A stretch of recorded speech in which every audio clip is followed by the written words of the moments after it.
అందరికీ హృదయపూర్వకమైన వందనాలు. దేవుడు ఇంతవరకు మనలను మన కుటుంబంలో కంచివేసి కాపాడి ఆయన సజీవమైన రెక్కల నీడలో భద్రపరిచే దేవునికి ఒక్క క్షణం చేతులెత్తి స్తోత్రం చెప్దాం. హల్లెలూయా, హల్లెలూయా. ఈ ఉపవాస ప్రార్థనలు ప్రభు మహిమకరంగా జరిగిస్తూ వచ్చారు. సంఘ బిడ్డలందరూ కూడా ప్రోత్సహించారు, పరిచర్య చేశారు. ప్రతి విషయంలో కూడా మేము ఉన్నాము, నిలబడ్డారు. పైకంగా ఇచ్చిన వారు ఉన్నారు, కష్టపడి పనిచేసిన వారు ఉన్నారు. 3 రోజులు మేము సేవకులకి భోజనాలు ఏర్పరుస్తామని చెప్పిన వారు, ఏర్పరిచిన వారు. అలాగే 3 రోజులు సంఘమంతటి కూడా భోజనం సిద్ధపరచుకుంటామని చెప్పిన వారు. అలాగే ఒక్కొక్కటి తీసుకొచ్చిన వారు, సరుకులు తెచ్చిన వారు ఒకరు, చికెన్ తెచ్చిన వారు ఒకరు, అలా ఒక్కొక్కరు అందరూ తెచ్చారు, సహకరించారు. నేను ఎందుకని ఈ మాటలు చెప్పినంటే, చివరిలో ఆరాధన వాక్యం అయిపోయిన తర్వాత ప్రార్థన ముగించుకుంటాం కనుక ముందుకు ఒక మాటలు మీకు చెప్దామని చెప్పి వందన సమర్పణలాగా మీకు తెలియచేస్తున్నా. దేవుడు ఈ విధంగా ఈ 3 రాత్రుల ఉపవాస ప్రార్థనలు మనందరికీ పరిచర్యకు, ఈ ప్రాంతానికి మహిమకరంగా మార్చును గాక. ఆమేన్. ఇంకా సమయాన్ని ఆలస్యం చేయకుండా మన మధ్యలోకి వచ్చిన దైవ సేవకులు విస్సనపేట పరిసర ప్రాంతాల్లో, ఇంకా కొండూరు, తర్వాత మరొక ప్రాంతంలో పరిచర్య చేస్తున్నటువంటి టీ గుడిపాడు పరిచర్య చేస్తున్నటువంటి సేవకులు, ఆత్మీయ దైవజనులు, ఆత్మీయ తండ్రి దేవదాసాయి గారి దగ్గర నేర్చుకొని అక్కడే ఎదిగి అక్కడి నుంచి ఆయన ద్వారా పంపబడి విస్సనపేటలో పరిచర్య చేస్తున్నటువంటి సేవకులు మన మధ్యలోకి రావటం మనకి ఎంతైనా ఆశీర్వాదకరం, దీవెనకరం. ఈ రాత్రి సేవకులు వాక్యాన్ని మనతో పంచుకుంటానికి వస్తూ ఉండగా సేవకులు మోసుకొచ్చిన వాక్యానికి అందరం కూడా దేవునికి మహిమపరుస్తూ పరిశుద్ధాత్మ దేవునికి చప్పట్లు కొట్టుకుందాం.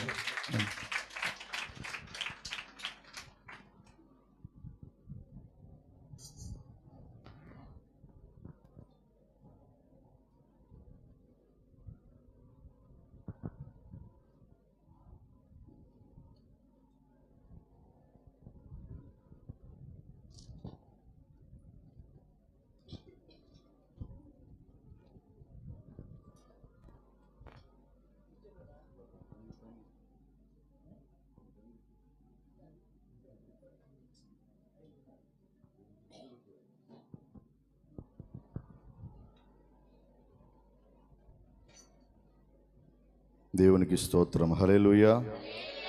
ఉపవాస ప్రార్థనల 3వ రాత్రి ముగింపు కూడికలో పాలు పొందిన మీ అందరికీ ప్రభువైన యేసుక్రీస్తు నామమున హృదయపూర్వకమైన వందనాలు. నన్ను ప్రేమతో ఆహ్వానించిన ప్రసాద్ పాస్టర్ గారికి, అలాగే సేవకురాలికి, ఇవందరూ ఇక్కడ ఉన్న మీరందరికీ పేరు పేరున హృదయపూర్వక వందనాలు తెలియజేస్తూ ఉన్నాను. మీతో కలిసి నేను కూడా ఉపవాస ప్రార్థనలో పాలు పొందడానికి దేవుడిచ్చిన అవకాశాన్ని బట్టి దేవునికి మహిమ కలుగును గాక. దగ్గరకు వస్తారు చెప్పండి ఒకసారి. హల్లెలూయా. 3వ రాత్రి అయినా మీలో శక్తి తగల చక్కగా ఉజ్జీవంగా ఉన్నారు. అందును బట్టి నేను సంతోషిస్తున్నాను. హల్లెలూయా. మంచిది. మీ ఆసక్తిని బట్టి, మీ యొక్క దాహాన్ని బట్టి నేను సంతోషిస్తున్నా. తప్పక మీ దాహమును, మీ అలసిన ప్రాణాన్ని దేవుడు తృప్తిపరచును గాక. ఆమేన్.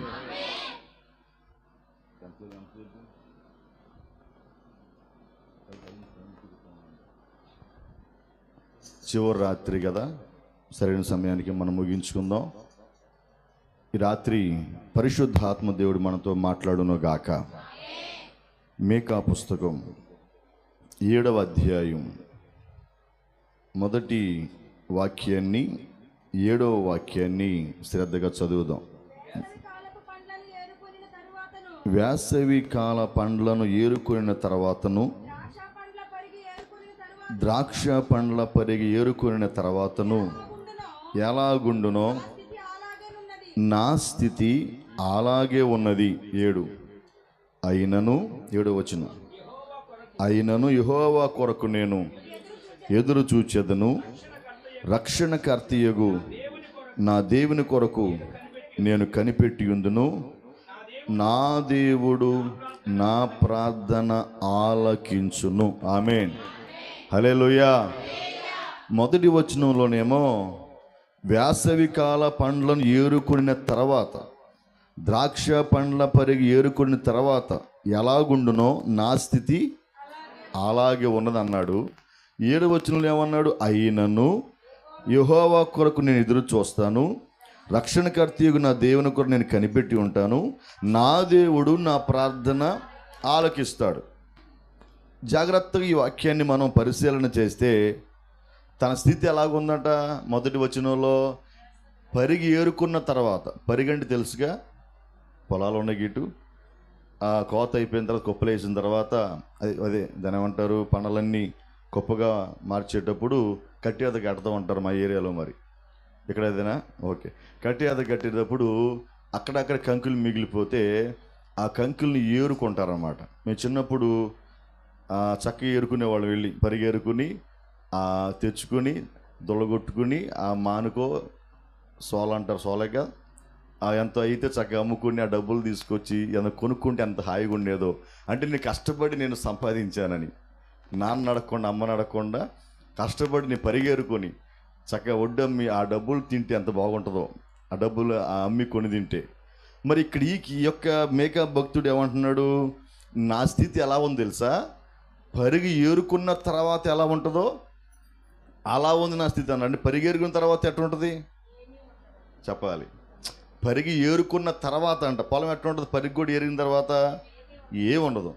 అతని జీవితం అలా ఉందంట. అర్థమైంది అన్నమాట. పరిగి ఏరుకున్న తర్వాత నా స్థితి అలా ఉందయ్యా నా స్థితి.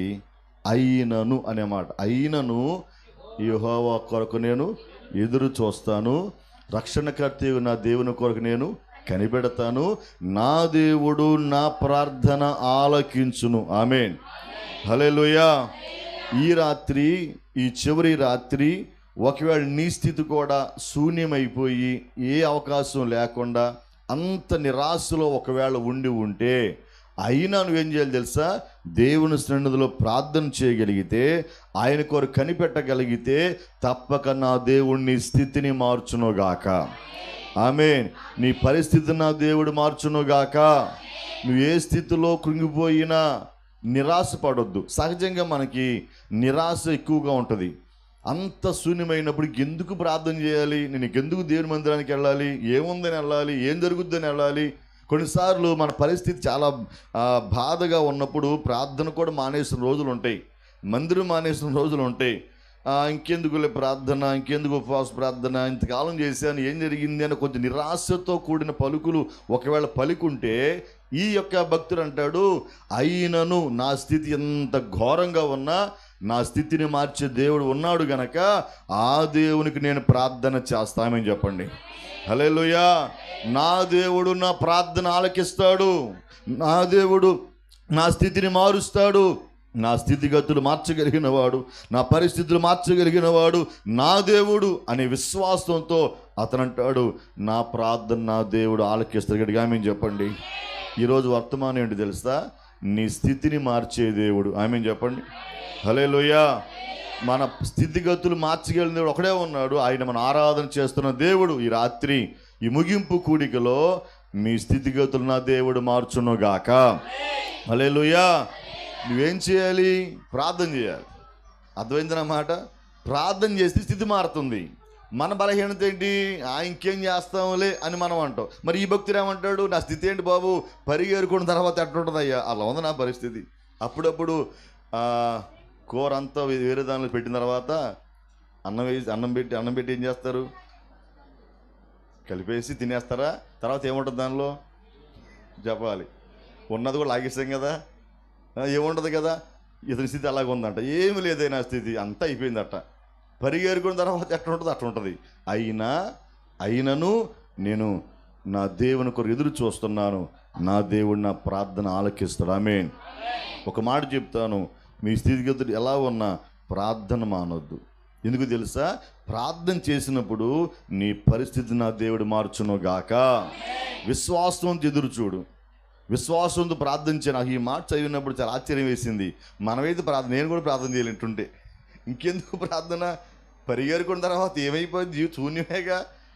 మరి శూన్యంలో దేవుడు ఎలా చేస్తాడు కార్యం, ఏదో కొద్దిగా అవకాశం ఉంటే చేస్తాడు, అసలేమీ లేదు, ఇంకెందుకు అనుకుంటాం. కానీ ఈ భక్తుడు నేర్పిన మాట ఏంటంటే, నేను మాత్రం ఆయన వదిలిపెట్టను. ఎందుకో తెలుసా, ఎలాంటి స్థితిని కూడా నా దేవుడు మార్చునుగాక. ఎలాంటి స్థితిగతులైనా మన దేవుడు మార్చునుగాక. హల్లెలూయా. ఈ రాత్రి 7 మాటలు చెప్తే చెప్పాలి. సంఘంలో చెప్పి 7 అలవాటు అయిపోయింది. 7 స్థితిగతులు మారుస్తాడు మీ జీవితంలో. 7 దీవెనలు పొందుకుని వెళ్దురుగాక. 7 ఆశీర్వాదాలు ఈ ముగింపులో మీరు పొందుకొని వెళుదురుగాక. ఈ రాత్రి దేవుడు ఎటువంటి స్థితిగతులు మారుస్తాడో 7 అనుభవాలు చెప్తాను. ఆ 7 తప్పక విశ్వాసంతో చెప్తున్నాను, మీరు పొందుకొందురుగాక. హల్లెలూయా.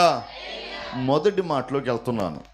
మీకు బాగా పరిచయమైన వాక్యమే ఆదికాండం 32వ అధ్యాయం 10వ వాక్యం ఒకసారి జాగ్రత్తగా మీరు చదివితే, ఆదికాండం 32:10, నీవు నీ సేవకునికి చేసిన సమస్తమైన ఉపకారములకును సమస్త సత్యమునకు అపాత్రుడును, ఎట్లనగా నా చేతి కర్రతో మాత్రమే యొర్దాను దాటి తిని, ఇప్పుడు నేను 2 గుంపులై తిని. ఆమె చెప్పాలి. హల్లెలూయా. యాకోబు చెప్తున్న మాట్లాడి తెలుసా? యాకోబు గురించి తెలుసుగా, మీ దైవజనులు ఎన్నోసార్లు చెప్పుంటారు యాకోబు జీవితం గురించి ఆయా సందర్భాలలో. ఇక్కడ రాయబడిన మాట ఏంటి తెలుసా? యాకోబు ఇంట్లో నుంచి బయలుదేరి వచ్చేటప్పుడు ఒక్క చేతి కర్రతో మాత్రమే వచ్చాడంట, ఇంట్లోంచి పారిపోయి. ఇప్పుడు ఎలా ఉంది అతని జీవితం? 2 గుంపులంత ఆశీర్వాదం, 2 గుంపులుగా తన ఆస్తిని విడగొట్టగలిగిన అంత శక్తి గల, సామర్థ్యం కలిగిన, కృప కలిగిన కార్యం దేవుడు చేశాడు. దీని అర్థం ఏంటి తెలుసా? లేని స్థితిలో ఉన్న వ్యక్తిని దేవుడు సమృద్ధి స్థితిలో నడిపించడం. ఆమేన్ చెప్పండి. హల్లెలూయా. అక్కడ మాట రాయబడింది, నా చేతి కర్రతో మాత్రమే యొర్దానుని. అతని చేతిలో ఏముంది? ఒక చేతి కర్ర ఉందంట, అది తప్ప ఏమీ లేదంట. మరి ఇప్పుడేమో అంత ఆశీర్వాదం వచ్చింది అంటున్నాడు. ఇది ఒక్కసారి జాగ్రత్తగా పరిశీలన చేస్తే ఈ రాత్రి, చేతి కర్ర అది దేవుని వాక్యానికి సాదృశ్యం, చేతి కర్ర దేవుని వాగ్దానానికి సాదృశ్యం. నీ జీవితంలో ఏమీ లేకపోయినా దేవుని వాక్యం, ఆయన వాగ్దానాన్ని చేతపట్టుకుని నువ్వు నడవగలిగితే తప్పక నీ జీవితాన్ని దేవుడు అభివృద్ధి పరచునుగాక. ఒక్కడిగా బయలుదేరిన వాడు గుంపులుగా వస్తున్నాడు. ఒక్క చేతికరతో బయలుదేరిన వాడు దీవెనతో వస్తున్నాడు, పనివారితో వస్తున్నాడు, సంపత్తో వస్తున్నాడు. ఒక్క చేతికర్ర అది మాత్రం వదిలిపెట్టలేదు. ఈ రోజున నీ జీవితంలో దేవుని వాక్యం మనకుంది కదా, వాగ్దానాలు దేవుడు మనకి ఇచ్చాడు కదా. ఎప్పుడు వీడిని పట్టుకొని నిరీక్షణతో నువ్వు సాగిపోగలిగితే నీ జీవితంలో కూడా సమృద్ధి కలుగునుగాక. యాకోబు జీవితంలో దేవుడు ఏ విధమైన సమృద్ధిని ఇచ్చాడో, తన స్థితిని మార్చాడో, నీ జీవితంలో ఈ రాత్రి నీ స్థితిని నా దేవుడు మార్చునుగాక. లేని స్థితిలో ఉన్నావేమో, ఒంటరిగా బయలుదేరాడు యాకోబు ఇంట్లో నుంచి. దేవుడు విడిచిపెట్టలేదే, మర్చిపోలేదే, దేవుడేమి దూరం అవ్వలేదే. ఎడారిలో ఒంటరిగా రాత్రి పడుకున్నప్పుడు దేవుడు మాట్లాడాడు కదా, యాకోబు భయపడ మాకు, నీ పితరుల దేవుడిని నేనే కదా, నువ్వు బయలుదేరి వెళ్తున్నావు, నేను నీకు తోడుగా ఉంటాను, నేను ఆశీర్వదిస్తాను, నేను గొప్ప జనంగా చేస్తాను, ఈ పడుకున్న భూమంతా నీకు ఇస్తాను, నువ్వు తిరిగి వచ్చేటప్పటికి నేను నీకు తోడే ఉంటాను, దీవిస్తాను చెప్పిన దేవుడు దీవించాడు, ఆశీర్వదించాడు. ఆ చేతికర్రను పట్టుకున్నాడు కదా, ఆ చేతికర్ర దేవుని వాక్యం, వాగ్దానం ఎప్పుడు నువ్వు పట్టుకొని నడవగలిగితే నీ స్థితిని నా దేవుడు మార్చునుగాక. ఒకవేళ అందరూ ఏమీ లేదనుకుంటున్నారు నిన్ను చూసి, ఈ కుటుంబం, వీరి జీవితాలు శూన్యమైపోయాయి, దేవుడు నమ్ముకున్నారు, ఏం సంపాదించారు, ఏం పొందుకున్నారు అని ఒకవేళ మిమ్మల్ని బాధతో నిట్టూర్పులుగా మాట్లాడినా, నా దేవుడు చెప్తున్నాడు, మీ స్థితిని నా దేవుడు మార్చునుగాక. హల్లెలూయా. స్థితిని మార్చే దేవుడు ఆయన. ప్రసాద్ పాస్టర్ గారు ఉన్నారు, ఒంటరిగా వచ్చారు భీమడోలు ప్రాంతాన్ని, నాకు తెలుసు కదా. చెట్టు కింద పరిచయం ప్రారంభించారు, ఒంటరిగా భార్య భర్తలు కలిసి. ఇప్పుడు చూడు ఎంత 8 గుంపులు అయ్యి, 3 గుంపులు అయ్యి, మూడు సంఘాలు కదా. అంటే ప్రారంభం ఒక్కళ్ళే, ఒక కుటుంబం, 2 భార్య భర్తలుగా పిల్లలుగా వచ్చి భీమడోలు చెట్టు కింద ఆరాధన ప్రారంభిస్తే, యాకోబు వాళ్ళు ఒక్కళ్ళ బయలుదేరి వస్తే, ఇప్పుడు దేవుడు ఎంత దీవెని ఎలా, అదిగో ఆ వాక్యాన్ని పట్టుకున్నారు, వాగ్దానాన్ని పట్టుకున్నారు, దేవుని మీద విశ్వాసం ఉంచుకున్నారు, ఆయన నిరీక్షణ కలిగిన కార్యాలు చేస్తారు విశ్వాసంతో. ఏమీ లేని స్థితిలో నిలబడిన తర్వాత దేవుడు విడిచిపెట్టలేదు, దీవిస్తూ వచ్చాడు, ఫలభరితంగా మారుస్తూ వచ్చాడు, అభివృద్ధి పరుస్తూ వచ్చాడు. మన దేవుడు నమ్మదగిన దేవుడు. ఆమేన్. మనకు చాలిన దేవుడు ఆయన. తను నమ్ముకున్న బిడ్డలు ఎప్పుడు విడిచిపెట్టేవాడు కాదు. అందుకే దేవుని పట్టుకుని ఉండు, ఆ వాక్యాన్ని పట్టుకుని ఉండు, వాగ్దానాన్ని చేత పట్టుకుని ఉండు, నిరీక్షణతో సాగిపో. కృంగిపోవద్దు. అయ్యో ఒంటరిగా ఉన్నానేంటి, నాకెవరూ లేనంటి, నా స్థితిగతులంతా శూన్యమైపోయిందండి, సమృద్ధి లేదని, అందరూ బాగున్నారని బాధపడొద్దు. తప్పక ఒకరోజు నీకు వస్తుంది. నీ స్థితి నా దేవుడు మార్చునుగాక. హల్లెలూయా. యాకోబు జీవితంలో దేవుడు మార్చలే స్థితిని. 20 సంవత్సరాలు లాభం దగ్గర, అది మామ దగ్గర కవతం చేసి 2 భార్యలను సంపాదించి ఆస్తిని సంపాదించాడు. దేవుడు తోడుగా ఉన్నాడు. అంటాడు యాకోబు ఒకసారి, మామగారు నా దేవుడు నాకు తోడుగా ఉండకపోతే నీ ఒట్టి చేతులు తెలిపోయేవాడిని. నా దేవుడు తోడే ఉన్నాడు గనక నన్ను ఆశీర్వదించాడు, నన్ను దీవించాడు, నన్ను సమృద్ధిగా పోషించాడు. ఎండకెండాను, వానకు తడిచాను, మంచుకు తడిచాను, నేను చాలా బాగా చెప్పుకున్నాడు. మరి ఇంత బాధలో నా దేవుడు నాకు తోడై ఉన్నాడు. ఆమేన్ చెప్పండి. హల్లెలూయా. నా దేవుడు నాకు తోడై ఉండి నన్ను ఆశీర్వదించాడు. నా స్థితిని మార్చాడు ఆయన, నా పరిస్థితులు మార్చాడు ఆయన, నా జీవితాన్ని మార్చాడు ఆయన. ఈరోజు ఇదే మాట ఈ రాత్రి దేవుడు మీతో మాట్లాడుతున్నాడు. మీ స్థితిని నా దేవుడు మార్చును గాక. ఒంటరిగా ఉన్న నీ జీవితంలో, ఏమీ లేని నీ స్థితిలో ఒంటరిగా యాకోబు వలె, ఒకవేళ చేతి కర్ర దేవుడే నాకు దిక్కయ్యా, ఏ ఆధారం నాకు లేదని బాధపడుతున్నావా? ఆ దేవుడు ఉంటే చాలు నీకు. తప్పక దేవుడు నీ స్థితిని మార్చునుగాక. హల్లెలూయా. ఈరోజు ఈ మొదటి మాట, మొదటి యొక్క స్థితిని దేవుడు మారుస్తాడని చక్కగా స్పష్టంగా దేవుడు మాట్లాడుతున్నాడు.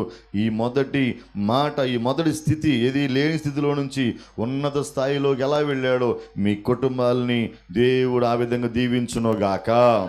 ఈ పరిచయను కూడా దేవుడు మరింత విస్తరింప చేయునుగాక, సరిహద్దులు విశాలపరచునుగాక. నమ్మదగిన దేవుడు తన కార్యాన్ని ప్రారంభించునుగాక. ఒక చోట దైవజనుడు సారేపతి దూరాల దగ్గరికి, ఏమున్నాయమ్మా మీ ఇంట్లో, నాకు కొంచెం అప్పం పెడతావా అంటే, అయ్యా కొంచెం పిండి కొంచెం నూనె ఉంది కదయ్యా, ఒక్క పూట తిని బతుకు చచ్చిపోతాం అయ్యా రేపొద్దున అని చెప్పింది పాపం. ఆయన అంటాడు, కాదమ్మా నా కొరకు అప్పం చేసుకురా అన్నాడు. వెళ్ళిపోయి అప్పం చేసుకొస్తే ఇంచుమించు 3 సంవత్సరాలంట వర్షం పడే వరకంట నూనె బుడ్డులో ఆ నూనె కానీ గంపల పిండి కానీ అవ్వలేదంట. ఆమె చెప్పండి. హల్లెలూయా. ఆమంటది అయిపోయిందంటది, కొంచెం ఈ పూటగా ఉందంటది. కానీ దేవుడు చూసారని నీ సంవత్సరాలు పోషించాడంటే నీ స్థితి నా దేవుడు మార్చునుగాక. ఏం కంగారు పడొద్దు. మరొక చోటుకి వెళ్తే సరస్సు తీరాన వలలు కడుక్కుంటున్నారంట. అత్యంత ప్రయాసపడి ఒక్క చేప పడలేదంట వాళ్ళకి. ఏసై చూసి కొంచెం ఆ దోనిలో కూర్చొని కాసేపు ప్రజలతో మాట్లాడిన తర్వాత కొంచెం లోతుకెళ్ళి వలయ్య బాబు అంటే, అయ్యా రాత్రి అంతా వేసి అలసిపోయాం బాబు, అయినా సరే నీ మాట చూపును వలేస్తామని వలేసారంట. వలేస్తే విస్తారమైన చేపలు బండి అంట. ఆ చేపలతో వల లాగినప్పుడు ఇక ఏమవుతుంది, వల పిగిలిపోయి స్థాయికి వచ్చిందంట. అప్పుడు అంట కేకేస్తారంట, దూరం ఉంటే మరొక బ్యాచ్ ఉంది, వాళ్ళని సైకిల్ చేసి వాళ్ళు వచ్చారు. 2 దోణులు నిండిపోయినట్టు. ఆమె చెప్పండి. అంటే ఖాళీ పడవేమైంది ఇప్పుడు, చేపలతో.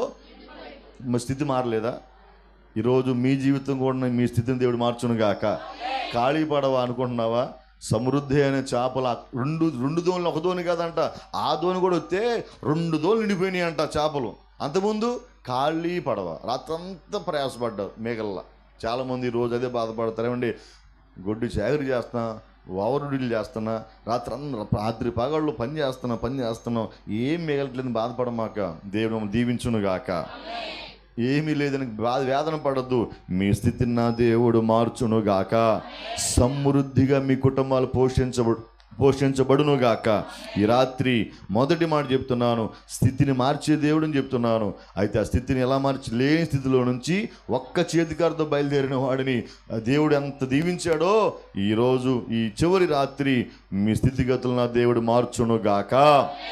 గట్టిగా ఆమేన్ చెప్పండి. హల్లెలూయా. మొదటి మాట అర్థమైందా? ఈరోజు సబ్జెక్ట్ ఏంటి? స్థితిని మార్చువాడు. అది 7 రకాల అనుభవాలు చెప్తాను. ఆ 7 అనుభవాలు మీరు పొందుకుని వెళ్దురుగాక. బైబిల్లో మొదటి నీ స్థితి ఎలా ఉంటుందని యోబు పుస్తకంలో ఉంది, కొద్దిగా ఉంటుందంట. తొదకు దేవుడు దీవిస్తాడు. కంగారు పడ మాకండి. దేవుడు నమ్ముకున్నాను ఇంకా ఎలా ఉన్నానేంటి అని బాధపడద్దు. టైం వస్తుంది. ఏమొస్తుంది? అప్పుడు అంటాంగా, నా టైం వస్తుందిరా అప్పుడు చెబుతా. ఇప్పుడు నీ టైంలే, నువ్వు నీ టైంలే, మౌనంగా ఉంటున్నాలే, నాకు ఓ టైం వస్తుంది అప్పుడు చెబితే మీ సంగతి అంటారు కదా. తప్పక దేవుడు మీకు టైం ఇస్తాడు. అంటే స్థితిని మారుస్తాడు. ఎక్కడ నిరాశపడ్డావో, ఎక్కడ కృంగిపోయావో, ఎక్కడ అవమానపరచబడ్డావో, ఎక్కడైతే అందరు గేలి చేశారో వారి మధ్య నీ తల నా దేవుడు ఎత్తునుగాక. ఎక్కడ తలదించి కుమిలిపోయావో నా దేవుడు అదే ప్రాంతంలో అదే కుటుంబ సభ్యుల మధ్యలో మీ తల నా దేవుడు ఎత్తునుగాక. హల్లెలూయా. మీ పిల్లల భవిష్యత్తు, ఒకవేళ ఉద్యోగ ప్రయత్నం చేసి విసిగిపోయిన, వ్యాపార వ్యాపారాలు ప్రారంభించి నష్టపోయి ఉన్న ఈ రాత్రి దేవుడు తప్పక మీ స్థితిని మార్చును గాక, మీ పరిస్థితిని మార్చును గాక. హల్లెలూయా. రెండవ అనుభవంలోకి వెళ్తున్నాను. యేసు ప్రభు ఒకసారి యెరూషలేములో బెతెస్దా కోనేరు దగ్గరికి వెళ్ళాడంట. అక్కడ ఒక అతను ఉన్నాడు, మీకు తెలిసిన వాక్యాలు ఇవన్నీ. అక్కడ ఒక వ్యక్తి అంట 38 సంవత్సరాలు బట్టి ఉన్నాడు. ఎన్ని సంవత్సరాలు? ఒకసారి మీరు యోహాను సువార్త 5వ అధ్యాయం తీయండి. వచ్చిన చెప్పండి అమ్మా. 5వ వాక్యం. ఓకే, చదవండి. యేసు వాడు పడి ఉండడు చూచి,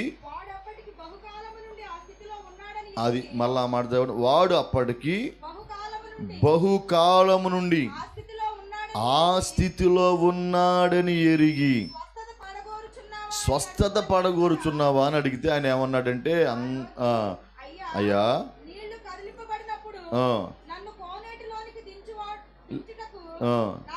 ఎవడు లేడయ్యా అని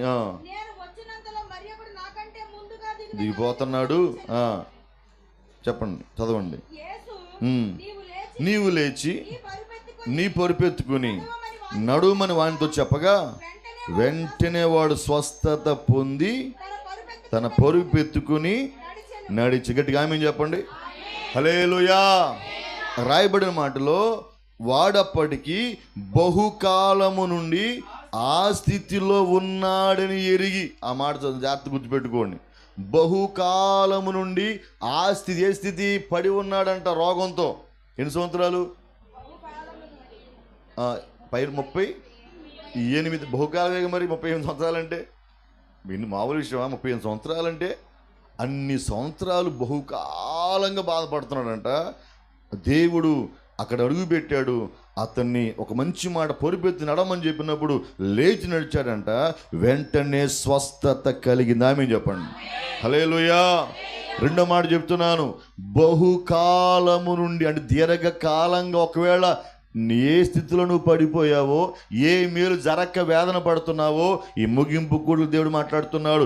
మీకు స్వస్థత కలుగునుగాక, మీ జీవితంలో కార్యం జరుగునుగాక. కొన్ని సంవత్సరాల కన్నీటి బాధను నా దేవుని రాతి కొట్టివేయునుగాక. ఒకసారి ఆలోచన చేద్దాం. 38 సంవత్సరాలు బట్టి రోగంతో బాధపడుతున్నాడంటే ఎంత బాధ ఉంటుంది చెప్పండి. 1 సంవత్సరం 2 సంవత్సరాలు కాదు కానీ 38 సంవత్సరాలు అంటండి. ఆ మాట చదివినప్పుడు కొంచెం బాధ వేసింది. 38 సంవత్సరాలంటే ఎలా అందరు నవ్వుంటారు అతను చూసి. ఎరా నీ బతుకు అంతే అని ఉంటారుగా అనరా. మాటలు ఎక్కువ మన వాళ్ళు చాలామందికి. ఊరిని మనుషులను తోలాడతారు, ఊరికిన మనుషులు అంటారు. ఎట్టకి పోతాడు అంటారు అని ఉంటారు పాపం అతన్ని. ఈడు బాగుపడి రోజులు లేవులే, ఈ కర్రమింతే అనుకున్నారేమో. 38 సంవత్సరాలు మామూలు విషయం కాదు. కానీ దేవుడు చూసారా, అడుగు పెట్టాడు అక్కడ. 38 సంవత్సరాల స్థితిని ఒక్క క్షణంలో మార్చేసాడు. ఆమేన్ చెప్పు. హల్లెలూయా. మన దేవుడు ఎవరో తెలుసా? ఒక్క క్షణంలో కార్యం చేయునుగాక. ఒక్క క్షణంలో కార్యము చేయగలిగిన దేవుడు ఆయన. ఆమేన్ చెప్పండి. హల్లెలూయా. కొన్ని సంవత్సరాల కన్నీటి బాధలకి ఒక్క క్షణం ముగింపు కలుగునుగాక. హల్లెలూయా. మా తెలిసిన సహోదరులు ఉన్నారు, కొంతమంది సహోదరులు ఆ ఉద్యోగ ప్రయత్నాలు చేసి అలసిపోతే కోర్టులో కేసు వేశారు. కొన్ని సంవత్సరాల నుంచి 12 అనుకుంటున్నాను నేను. 12 అదే సునీల అక్కడది 15 సంవత్సరాలు. 15 సంవత్సరాలు బట్టి ఎదురు చూశారంటే కోర్టు కేసు తేలట్లా, ఉద్యోగం రావట్లా. ప్రార్థన చేస్తే ఒక్కరోజు కోర్టు తీర్పు ఇచ్చింది, ఉద్యోగం ఇస్తాం. ఆమేన్ చెప్పండి. ఎన్ని సంవత్సరాలు బట్టి బాధపడుతుంటే 15 సంవత్సరాలు బట్టి బాధపడుతుంటే ఒక్క తీర్పు, ఒక్క సంతకంతో అయిపోయింది పని. ఆమేన్ చెప్పండి. మరి ఈ లోక అధికారులు ఒక్క సంతకం పెడితే తీర్పు తీసి ఉద్యోగం వస్తే మన దేవుడు సర్వాధికారా కాదా? అవునా కదా? కనుక ఎన్ని సంవత్సరాలు బట్టి అయ్యా ఇన్ని సంవత్సరాలని అన్న మాకు ఎన్ని సంవత్సరాలని దేవుడు చేయగలడు. ఆమేన్ చెప్పు. ఎన్ని సంవత్సరాలని పర్లా, ఇప్పుడు కూడా జరుగుద్దా? మరి 9 సంవత్సరాల వయసులో మరి సంతానం ఇవ్వలేదంటారా? బహుకాలం బైబిల్ రాస్తుంది, బహుకాలంగా వృద్ధులైపోయారంట వారు. అయినా దేవుడు కార్యం చేశాడు లేదా? ఎందుకు చెప్తున్నానండి ఈ మాట? దేవుడికి సంవత్సరాలు లెక్క కాదు. 3 సంవత్సరాలు అయింది ఎట చేస్తాడు అనుకోవద్దు. ఎన్ని సంవత్సరాలు అయినా చేయగలరు దేవుడు. అందుకే ఆ మాట రాశాడు, యెహోవాకు అసాధ్యమైనది ఏదైనా కలదా? అసాధ్యమైనది ఏది లేదే. నిజంగా శ్రీధర్మం ఉడికిన తర్వాత వైద్య శాస్త్రంలో సంతానం కలగదకంతే. అయినా దేవుడు అద్భుతమైన కార్యం చేశాడా? నీ జీవితంలో కూడా కంగారు పడుతూ ఇన్ని సంవత్సరాలు బట్టి ప్రార్థన చేస్తున్నా, ఇన్ని సంవత్సరాలు అయిపోయింది, ఇంకా జరుగుద్ది అంటావా? అనమాక, జరుగుద్ది. ఆమె చెప్పు. బహుకాలపు స్థితిని నా దేవుడు కొట్టివేయును గాక. బహుకాలము నుంచి వేదన పడుతున్నావుగా, నీ స్థితిని నా దేవుడు మార్చును గాక. 38 సంవత్సరాలు కదా అక్కడ, అవునా? 12 సంవత్సరాలు ఒక ఉంది కదా. ఇన్ని చెప్పుకుంటే ఎంతమంది ఉన్నారేక. ఈరోజు బాధపడద్దు, ధైర్యం తెచ్చుకో. తప్పక నీ జీవితంలో దేవుడు కార్యం చేయును గాక. రెండవ స్థితి ఏంటి తెలుసా? బహుకాలపు స్థితిని నా దేవుడు కొట్టివేసి సంతోషం ఇచ్చును గాక. ఈ సంవత్సరాల లెక్క బాధపడద్దు. ఇన్ని సంవత్సరాలు అయ్యింది, ఎప్పుడు జరుగుద్ది నా జీవితంలో మేలు అనుకోవద్దు. దేవుడు తప్పక చేస్తాడు. నిరీక్షణతో చూడు, ఆయన వైపు విశ్వాసంతో చూడు. ఒక క్షణం చాలు నా దేవుడు కార్యం చేస్తే. తిరిగామయ్యా సంబంధాలు, దేవుడు కలుగు చేస్తే ఒక్కరోజులే కార్యం జరుగును గాక. హల్లెలూయా. ఇంటికే వస్తారు అప్పుడప్పుడు. అయ్యా తిరిగి అలసిపోయావా? ఇంటికి వస్తారు. దేవుడు చేస్తాడు కార్యాలు. బాధపడొద్దు. ఉద్యోగ ప్రయత్నం చేసి సంతానం కొరకు కొంతమంది వారి బాధలు మామూలు బాధలు కాదండి. హాస్పిటల్ అన్నీ అయిపోయినాయి. అయ్యా ఇంతమంది దగ్గర తిరిగామో, అవకాశం లేదన్నారయ్యా. ఏం బాధపడొద్దు, దేవుడు ద్వారం తెరుచును గాక. ఎన్ని సంవత్సరాలైనా మీరు సంవత్సరాలను బట్టి బాధపడొద్దు. అసాధ్యమైన ఏది లేదు గనక బహుకాల స్థితుల్లో కూడా దేవుడు మార్చును గాక. ఆమేన్. అయితే మనకు ఉండాల్సిందేంటి? ప్రార్థనా జీవితం. మరి అతను మేకా భక్తుడు పరిగెరుకున్న తర్వాత అట్టుందో నా జీవితం అన్నా ప్రార్థన మానలేదుగా, ఎదురు చూడడం మానలేదుగా. నా దేవుని స్థితిని మారుస్తాడు, విశ్వాసం చూశాడు కదా. అలా మీరు ఉండగలిగితే తప్పక మీ జీవితంలో కూడా దేవుడు కార్యం జరిగించును గాక. గట్టిగా ఆమేన్ చెబుదాం. హల్లెలూయా. మొదటి స్థితి ఏంటి? లేని స్థితిలో నుంచి ఉన్నత స్థితి. చేతి కర్రతో మాత్రమే వెళ్ళాడంట, 2 గుంపులు అయిపోయాడంట. నీ జీవితంలో కూడా ఒక చేతికర్ర ఉంటే చాలు, అద్భుతాలు జరుగును గాక. చేతికర్ర అంటే రేపు ఇంటికి వెళ్ళి మనిషికి కర్ర పట్టుకోమాక. ఇంటికి వెళ్ళి చేతికర్రతో వెళ్ళాడంటే యాకోబు నేను కూడా చేతికర్రతో పోతా అనుకోని ఇంటికి వెళ్ళిన తర్వాత చేతికర్రతో రఫాడి అందరిని, ఇంట్లో వాళ్ళని బయట వాళ్ళని, చేతికర్రండి అని చెప్పి వాక్యం, వాగ్దానం అది పట్టుకుని మనం ఇప్పుడు ఉంటే తప్పక దేవుడు కార్యం చేయును గాక. హల్లెలూయా. రెండవది ఏం స్థితి? బహుకాలం స్థితి. అమ్మో, అన్ని సంవత్సరాల నుంచి బాధపడినా ఒక్కరోజు క్షణంలో అయిపోయింది కదా.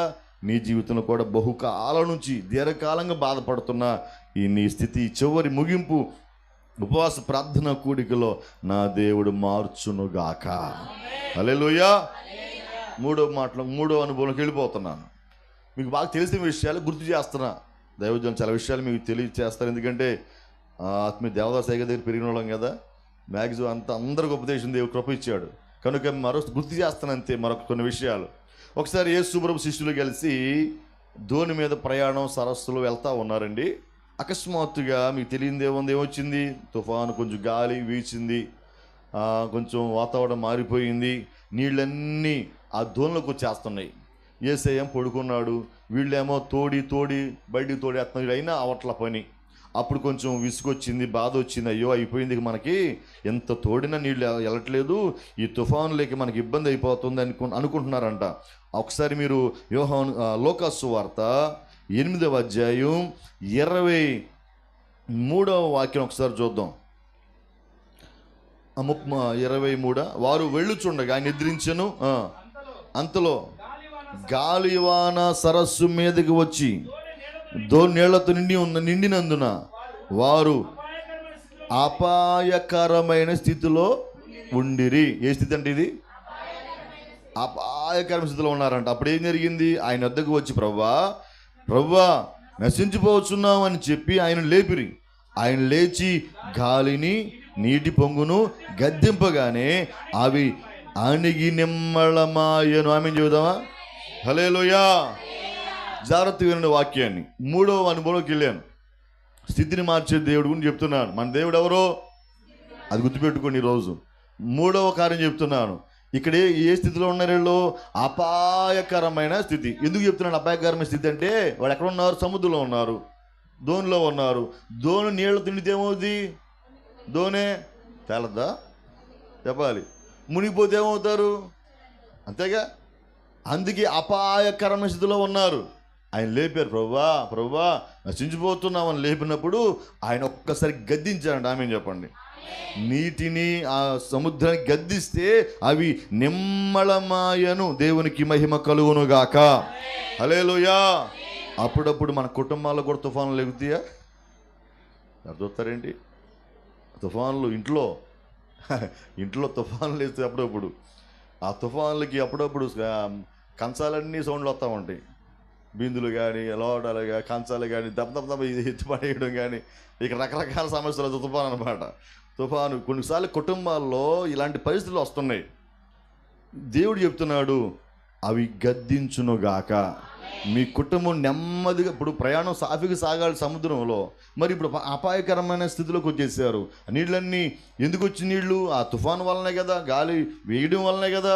కొన్నిసార్లు సాతానుగాడు మన జీవితంలో కొన్ని శ్రమలు తీసుకొస్తాడు, కలవరం తీసుకొస్తాడు, మనస్పర్ధలు తీసుకొస్తాడు, ఒకరి మధ్య ఒక భేదాలు పుట్టిస్తాడు, అనుమానం పుట్టిస్తాడు. కొన్నిసార్లు కుటుంబాల్లో పిల్లలు పెద్దల మధ్య భయంకరమైన పరిస్థితులు వస్తున్నాయి, అపాయకరమైన కాలాలు కుటుంబాల్లో వచ్చినా ఈ రాత్రి దేవుడు గద్దించునుగాక, గద్దించి నిమ్మళపరచునుగాక. మీ కుటుంబాలు సమాధానంతో ఉండునుగాక, మీ కుటుంబాలు క్షేమంగా ఉండునుగాక, మీ కుటుంబం నెమ్మదిగా ఉండునుగాక. నెమ్మది ఉండనివ్వకుండా, సమాధానం కలగనివ్వకుండా సాతాను కార్యాలు ఎంతగా ఇబ్బంది పెట్టిన రాత్రి వాటిని దేవుడు తొలగిస్తాడు. మీకు జయమే కలుగునుగాక. అపాయం ఉండదకి నీ కుటుంబానికి క్షేమమే కలుగునుగాక. అపాయకరమైన స్థితిని నా దేవుడు తొలగించునుగాక. బైబిల్ 97 కీర్తనలు ఏముంది? కుడి పక్కన ఎడమ పక్కన వేల మంది పడిపోయి నీ అపాయం వద్దకు అంతే. ఎందుకు తెలుసా? దేవుడు నీతో ఉండునుగాక, దేవుడు నీతో నడుచునుగాక. ఇటు పక్క పడిపోయారు, అటు పక్క పడిపోయారంట, కానీ అపాయం వద్దకు రాదంతే. మరి సముద్రంలో ఉన్నారు, అపాయకరమైన స్థితిలో ఉన్నారు, కానీ దేవుడు కాపాడాడు వాళ్ళని, గద్దించాడు సమస్యల్ని, అణిగిపోయినాయి కదా. సముద్రం అంట నిమ్మళమైపోయిందంట. ఈ రోజున అపాయకరమైన అనుభవాలు, ఒకవేళ దుష్టుడు ఎంతగా మీ కుటుంబాన్ని పాడు చేయాలని చూసినా దేవుడు గద్దిస్తాడు. మీ కుటుంబాలు నెమ్మదితో ఉండునుగాక, మీ కుటుంబాలు క్షేమంగా ఉండునుగాక, కలవరాలు తొలగిపోవునుగాక. ఈ అపాయం మీకు కలగదు, ఏ అపాయం మీకు రాదు, ఏ అపాయం మీకు సంభవించదు. మీరు క్షేమంగానే ఉందురుగాక. అపాయకరమైన స్థితిని నా దేవుడు మార్చునుగాక. ఏమైపోతాం? అపాయం అంటే అర్థం ఏమైపోతామో. అమ్మో సముద్రం, అందుకే అంటున్నారు నశించిపోతున్నామని. ఈరోజు నశించిపోరు మీరు. ఎందుకు? ఆయన ఉన్నాడుగా సముద్రంలో, ఆయన ఉన్నాడుగా ఆ పడవలో. లేకపోతే బాధపడాలి వాళ్ళు, ఉన్నా కంగారు పడిపోయారు వాళ్ళు. మనకు కూడా అప్పుడు అన్నీ తెలుసు, వాక్యం తెలుసు, ప్రార్థన అన్నీ తెలుసు, కానీ కొన్నిసార్లు ఊరిదుడు భయం వచ్చేస్తుంది. కాసేపు బాగానే ఉంటాం, సంవత్సరంగానే కృంగిపోతున్నాం. ఆదివారం మాత్రం వాక్యం అనగానే టెట్ అయిపోతున్నాం, ఇంటికి వెళ్ళంగా అవుతున్నాం. అంతేగా వాక్యం అన్నసేపు, ప్రార్థన సేపు ఎంత బలం వచ్చేస్తుందో, ఇంటికి వెళ్ళగానే అట్లా ఉండకూడదు. ఇదే బలం కంటిన్యూ అవ్వాలి. ఆమె చెప్పు, ఈ ఉపవాస ప్రార్థన పొందుకున్న బలమే మీకు ఉండునుగాక. మీలో బలం తగ్గకూడదేక. దేవుని ధైర్యం, దేవుడిచ్చిన కృప ఎప్పుడు మీలో ఉండునుగాక. ఎటు చెప్పండి? హల్లెలూయా. ఏమండి? స్థితిని మారుస్తాడు. ఏ స్థితి? అపాయకరమైన ఎలా మార్చాడు? క్షేమంగా మార్చాడుగా, నెమ్మదిగా మార్చాడు కదా, సమాధానంగా మార్చాడు కదా. ఆయన ఉన్నాడు నీతో, ఆ పడవలో ఉన్నాడు ఆయన, మీ కుటుంబం ఉన్నాడు కదా, ఎందుకు బాధపడుతున్నావు? నీతో ఉన్నాడు కదా, ఎందుకు దిగులు పడుతున్నావు? ఆయనకు అప్పగించి చూడు, ఒక్క మాట పలుకుతాడంతే, అన్ని నిమ్మళమైపోవునుగాక. హల్లెలూయా. సర్వశక్తి గల దేవుడు గద్దిస్తాడు, నోటి మాట పలుకుతాడు, అపాయకులన్నీ తొలగిపోతాయి. మీ కుటుంబాల్లో నెమ్మది, సమాధానమే కలుగునుగాక. హల్లెలూయా. 23 కీర్తనలు ఏముంది? గడాంధకారపులో సంచరించిన ఈ అపాయానికి ఎందుకని? నీవు నాకు తోడే ఉంటావా? ఆమె చెప్పండి. అయ్యా నువ్వు నాకు తోడుగా ఉన్నావు. గడాంధకారమైన ఏం కాల, అగ్నిగుండమైన ఏం కాదు, లోయ అని ఏం కాదు నాకు. ఎందుకని? నువ్వు నాకున్నావు గనక ఈ అపాయము నాకు రాదు. అంతే. ఈ రోజున దేవుడు నీతో ఉన్నాడు గనక ఈ అపాయం నీకు రాదు. సమస్యలు నిన్ను ముంచవు, గాలి నిన్ను ముంచదు, సముద్రం ముంచదు, ఏది జరగదు. మీరు క్షేమంగానే ఉందురుగాక, క్షేమంగానే ఉందురుగాక. ఒకవేళ అపాయకరమైన అనుభవాలు తీసుకొస్తున్న సాతాను క్రియలను దేవుడు గద్దించునుగాక. హల్లెలూయా. నీ స్థితిని నా దేవుడు మార్చునుగాక. ఎన్ని స్థితులు చెప్పానండి? అర్థమవుతుందా? ఈ ఉపవాస ప్రార్థనల ముగింపులు మీ స్థితులన్నీ మార్చబడునుగాక. కన్నీటి ప్రార్థన చేసి 3 రోజులు ఏడ్చుంటారు, బాధపడి ఉంటారు, దుఃఖించుంటారు, ప్రలాపించుంటారు. నా స్థితి మారద్దా, నా స్థితి మారద్దా, ఇన్ని ఉపవాస ప్రార్థనలు అయిపోతుంది, ఇది కూడా అయిపోతుందా అని బాధపడుతున్నావేమో. తప్పక ఈ ఉపవాస ప్రార్థనలో మీ స్థితిని మార్చే దేవుడు మాట్లాడుతున్నాడు. తప్పక మార్చబడునుగాక. మొదటి స్థితి ఏంటి? లేని స్థితిలో నుంచి ఉన్నత స్థితిలోకి వచ్చాడు. రెండవ స్థితి ఏంటి? బహుకాల రోగంతో బాధపడ్డాడు, దేవుడు అతను స్వస్థపరిచి ఆరోగ్యం ఇచ్చాడు. మూడవ స్థితి ఏంటి? అపాయకరమైన అయిపోయింది, చచ్చిపోతాం, మునిగిపోతాం అని అపాయకరమైన స్థితిలో నుంచి ప్రశాంతంగా, నెమ్మదిగా, క్షేమంగా ధరించి చేరారు లేదా? తప్పక కార్యం జరుగును గాక. 4వ స్థితిలోకి వెళ్తున్నాను. 7 క్లుప్తంగా చెప్పి ముగిచ్చేస్తాను, మిమ్మల్ని ఇబ్బంది పెట్టను. గట్టిగా చెప్పండి. మరి 3 రోజులు బట్టి నేను నీరసం పడిపోయారు పాపం. అయినా మీ ఆసక్తి గొప్పది. మా వాళ్ళు ఇంత ఉద్యోగం ఉండరు. నా అసలు చెప్తా, మా ఊరు మా ఇల్లు చెప్తా మా వాళ్ళ సంగతి. హల్లెలూయా, దేవునికి మహిమ కలుగును గాక. ఇట్లా చెప్పరు హల్లెలూయా అంటారు, ఆమె చూస్తూ ఉంటారు. ఇక తిడతాను ఉంటారు, లైవ్లో తిడతా ఉంటారు మా వాళ్ళని. మీరు ధన్యులు, మీరు చక్కగా మంచిగా స్పందిస్తున్నారు, సంతోషంగా ఉన్నారు. అలాంటి వారు దేవుడు కావాలండి. మందిరంలో బాధలు ఉండి ఎవరు మాకుండవు బాధలు అర్థవుతారండి. మా భాషలు మాకుండవు బాధ, మీకైనా మాకు ఎక్కువ ఉంటాయి. అర్థమవుతుందా? ఆయన మీరు సంతోషం లేవా? దేవుని మందిరం సంతోషంగా ఉండాలి. బులిపిడి తర్వాత దీని తర్వాత బాధలే.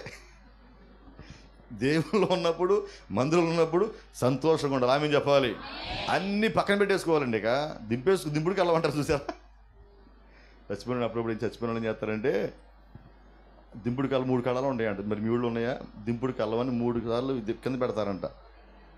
అదేనా పేరు అదేనా? దింపుడు కళ్ళ అంటున్నాను అనుకుంటున్నాను నేను. ఎందుకు ఎవరు మొన్న అడిగా ఒకళ్ళని, ఏంటి ఎందుకు అటు పెడతారండి? పడి కింద పెట్టిన తర్వాత లేగుతా చెవులోకి వెళ్ళి లేనా అంటారంట. లేగితే ఏమవుద్ది? ఉండరు, ఇలా ఉండరు. చుట్టూ తిరిగి లేనా అంటే ఆరిగా లేచాడు అనుకోండి, మామూలుగా ఉండదు. మొన్న అడిగి ఎవరు ఎందుకు అటు పెడతారంటే, ఏమండి వాళ్ళు మోసి సత్తారని పెద్దలు పెట్టారంట. దింపుకుంటా కాసేపు ఆ భుజాలు నొప్పొస్తాయని, ఎట్టు పెడితే బాగుంటుందని అది ఇది పెట్టేసి దింపుకుని కాసేపు అమ్మాయి రిలాక్స్ అవుతాయి అదంట. అదే చెప్పాలి.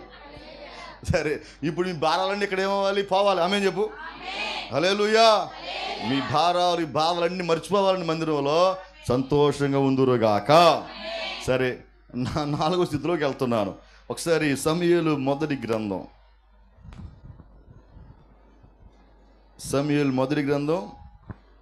18వ అధ్యాయం 18వ వాక్యం ఏముంది? అందుకు దావీదు, రాజునకు అల్లుడు నగుటకు నేను ఎంతటి వాడను, నా స్థితి అయినను ఇశ్రాయేలులో నా తండ్రి కుటుంబమైనను ఏ పాటి వాని సౌలుతో. నేను ఇక్కడేమో రాస్తుంది? దావీదు అంటున్నాడు, నేను రాజునకు అల్లుడు అవడం ఏంటి? నా స్థితి ఏంటి అనుకుంటున్నారు? నా తండ్రి కుటుంబం ఏమనుకుంటున్నారు? చిన్నది కదా, ఏ పాటిది కదా. మా కుటుంబం ఏ పాటిదండి? నా స్థితి ఏ పాటిదండి? నేను ఎవరిని? గొర్రెలు కాసుకునేవాడిని. దావీదు ఎవరంతకి? గొర్రెలు కాపరు కదా. గొర్రెలు కాపరుగా ఉండి వాటిని పోషించుకుంటూ, వాటి మీద కానీ వస్తే ఊరుకోకుండా వెంపడబడి వాటిని చంపేసి వాటి ప్రాణానికి ప్రాణంగా వాటిని ప్రేమిస్తున్నాడు కదా, కాపాడుకున్నాడు కదా. గొర్రెలు కాసేవాడికి రాజునకు అల్లుడు ఎట్ట అవుతాడు? నా స్థితి ఏంటిది? నా స్థితి ఏ పాటిది? అయ్యాడు లేదు ఇంతకీ. రాజుగల్లుడు కాదు, రాజు అయ్యాడు లేదు. తర్వాత ముందు రాజుగల్లుడు అయ్యాడు, తర్వాత రాజు అయ్యాడా?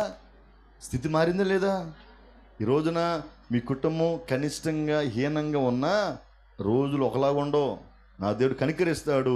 మీ పిల్లలు ప్రయోజకులు అవుతారు, ఉన్నత స్థితిలో ఉండుదురుగాక. ఆమేన్. మీ కుటుంబాలు ఘనపరచబడును గాక.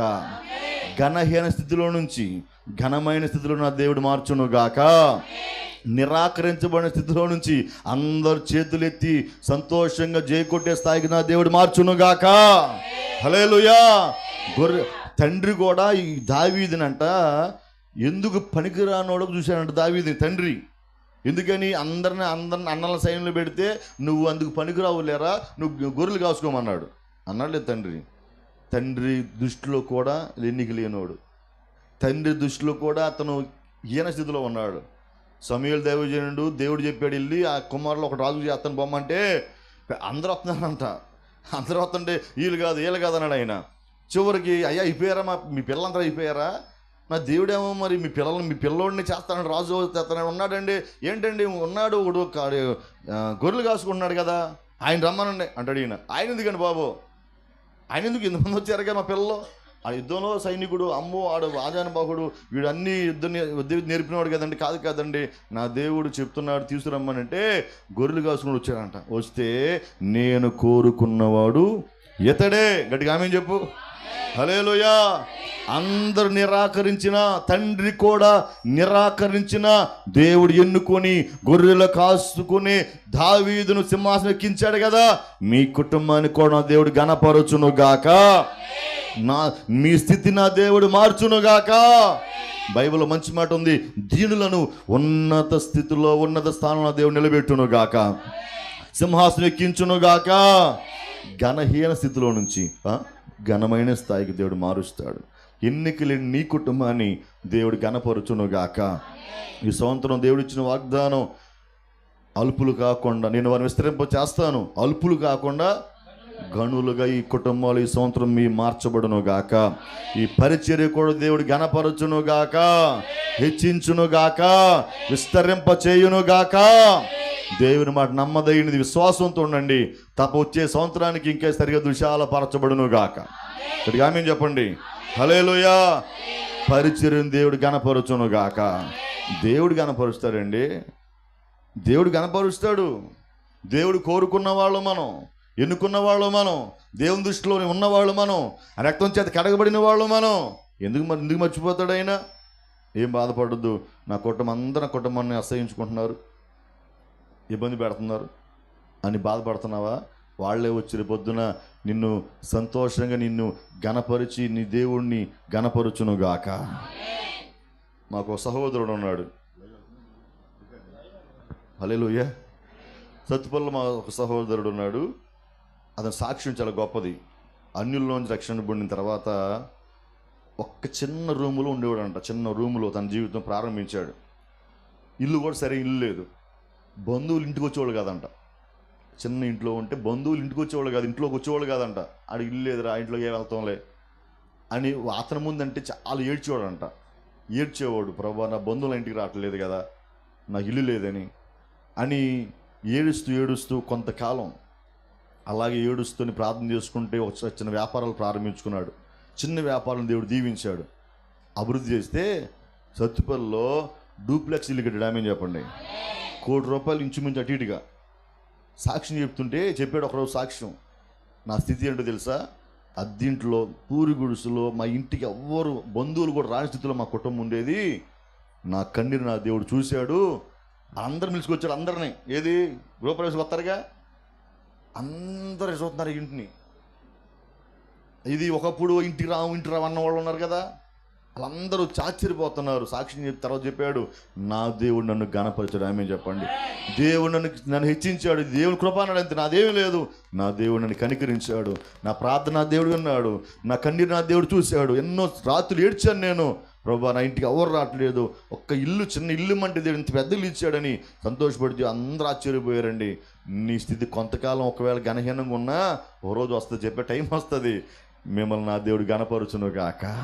హల్లెలూయా. మీ తల నా దేవుడు హెచ్చించును గాక.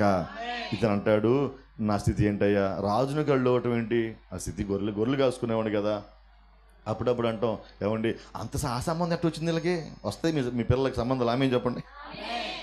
అమెరికా సంబంధం ఎట్ట వచ్చిందండి, వచ్చేస్తుంది. గట్టిగా ఆమేన్ చెప్పుకో. మీ పిల్లలకి గొప్ప ఉద్యోగాలు, ఆ ఉద్యోగం అంటే వచ్చింది అంటారు.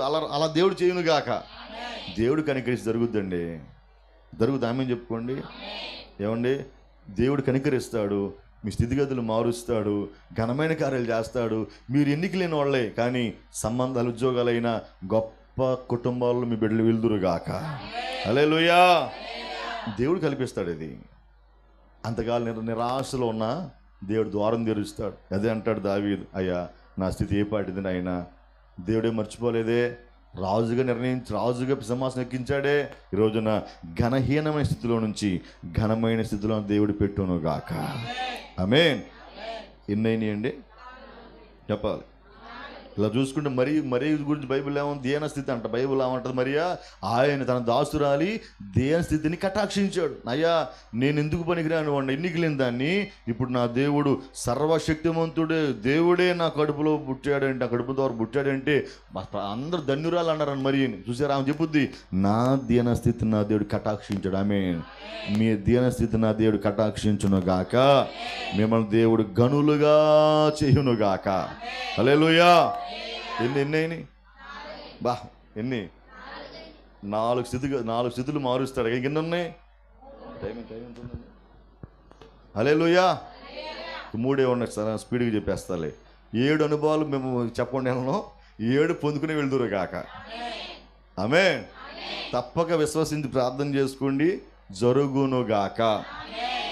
మనుషుల మాటలే జరగవు. ఇది మనుషుల మాట కాదు, ఇది దేవుని వాక్కు, దేవుని మాట. మీరు తీసుకుని వెళ్ళండి, మీ స్థితిలో నా దేవుడు మార్చును గాక. 5వ అనుభవంలోకి వెళ్ళిపోతున్నాం. 5వ అనుభవం అపోస్తలుడైన పౌలు తిమోతికి రాసిన పత్రిక, మొదటి పత్రిక, 1వ అధ్యాయం 12వ వాక్యం ఒకసారి చూద్దాం.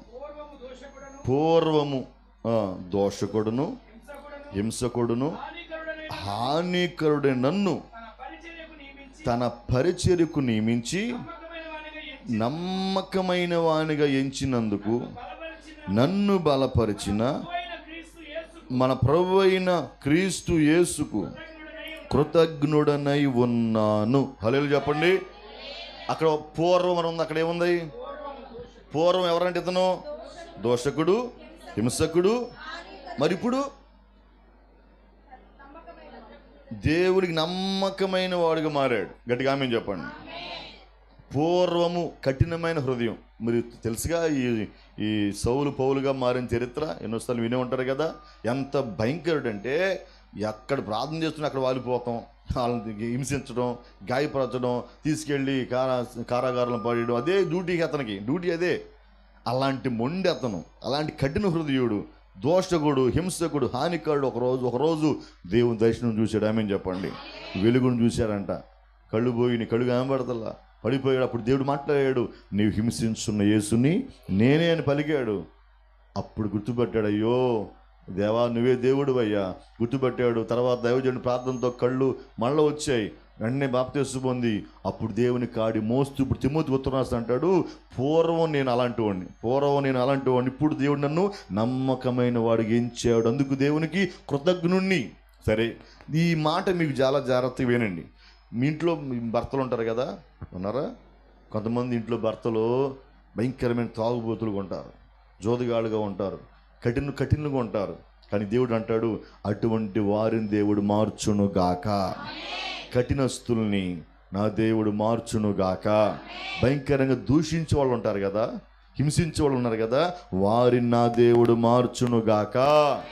జీవితాలను కఠిన హృదయాలను మార్చే దేవుడు. ఆమేన్ చెప్పండి. కఠిన హృదయ స్థితిని నా దేవుడు మార్చును గాక. పూర్వం అంట అప్పుడు అలా ఉండేవాడినండి, ఇప్పుడు నా దేవుడు మార్చాడండి. అలాగే మీ కుటుంబాల్లో మీ కొంతమంది పిల్లలు ఉంటారు, మొండోళ్ళు అనమాట. చెప్పిన మాట వినరు, తిరగొద్దని తిరుగుతారు, చేదు పనులు చేస్తారు. అలాంటి వాళ్ళు ముండోళ్ళు అయిపోయారా? నీ బిడ్డలు నా దేవుడు మార్చును గాక. ఉపవాస ప్రార్థనలు ఏడ్చుంటావు కదా, అయ్యా నా బిడ్డను మార్చయ్యా, నా మాట వింటలేదయ్యా అని ఏడ్చుంటావు. నా దేవుడు నీ బిడ్డను మార్చును గాక. కఠిన హృదయాన్ని దేవుడు మారుస్తాడండి. మన బిడ్డల కఠిన హృదయం, భర్తల కఠిన హృదయం, భార్యల కఠిన హృదయం నా దేవుడు మార్చును గాక. హల్లెలూయా. స్థితిని మారుస్తాడు, నీ హృదయ స్థితిని మారుస్తాడు. అందుకే బైబిల్ ఒక మాట ఉంటుంది, రాతి గుండి తీసివేసి మాంసపు గుండి పెడతా అన్నాడు లేదా? ఈ రోజున అటువంటి కార్యం ప్రారంభమును గాక. నీ కన్నీళ్లు రాతిని బద్దలు చేయును గాక. నీ కన్నీటి ప్రార్థన రాతి హృదయాన్ని బద్దలు చేయును గాక. దూషించే వాళ్ళు చాలామంది ఉంటారు, ప్రార్థన చేయండి. మిమ్మల్ని దూషించే వాళ్ళు ఉంటారు, ప్రార్థన చేసుకుంటున్నామని గేలు చేసేవాళ్ళు ఉంటారు, ప్రార్థన చేసుకుంటూ మందిరానికి వెళ్తున్నామని ఎన్ని రకాలుగా మాట్లాడతారు కొంతమంది. ప్రార్థన చేయి, వాళ్ళు కూడా నీతో పాటు వద్దురుగాక. ఆమేన్ చెప్పండి. వాళ్ళు కూడా నీతో పాటు టైం వస్తుంది అండి. ప్రతిదానికి సమయం ఉందంట. ప్రసంగం ప్రతిదానికి దూషించే వాళ్ళు రేపొద్దున నీతో పాటు చూదురు కాక. ఎంతమంది చూడలేదండి మేము, ఎంతమందిని చూడలేదండి. మా బంధువులు ఆయన ఉన్నాడు, పీటర్ పుల్లయ్య, ఇప్పుడు ఉయ్యూరు సేవ చేస్తున్నాడు. ఒకప్పుడు మా తాతలు ఎక్కిరించేవాడంట, స్తోత్రం బ్యాచ్ ఇది, అల్లిలు బ్యాచ్ అనేవాడంట. అదొక ఎక్కిరింపులు అన్నమాట. అలా తిట్టేవాడంట. ఇప్పుడు నేను సేవకుడు అయిపోయాడు, ఆమె చెప్పండి. మంచి సేవ చేస్తున్నాడండి. అప్పుడప్పుడు అంటా ఉంటాడు, ఒకప్పుడు తిట్టేవాడు. నేను మా చెప్తాడు, మీ తాతల్ని ఆమె తిట్టేవండరా, స్తోత్రం బ్యాచ్ అల్లి బ్యాచ్ యాక్టాలు చేసేవండరా, దేవుడు నన్ను పట్టుకున్నాడు, మంచి సేవ చేస్తున్నాను. చూసారా, దేవుడు మారుతాడండి. ఎలాంటి వాళ్ళని మార్చేస్తాడు. బాధపడద్దు, నా ఆయన మారడం అనుకోవద్దు, మారతాడని మారిపోతాడు. ఆమె చెప్పు. కొంతమంది అంటారండి, మా ఆయన మాత్రం ఎవడు మారినా ఈడు అస్సలు మారంటావు, నువ్వే ముద్ర వేస్తున్నావు, దేవుడు ఏం చేస్తాడు మరి?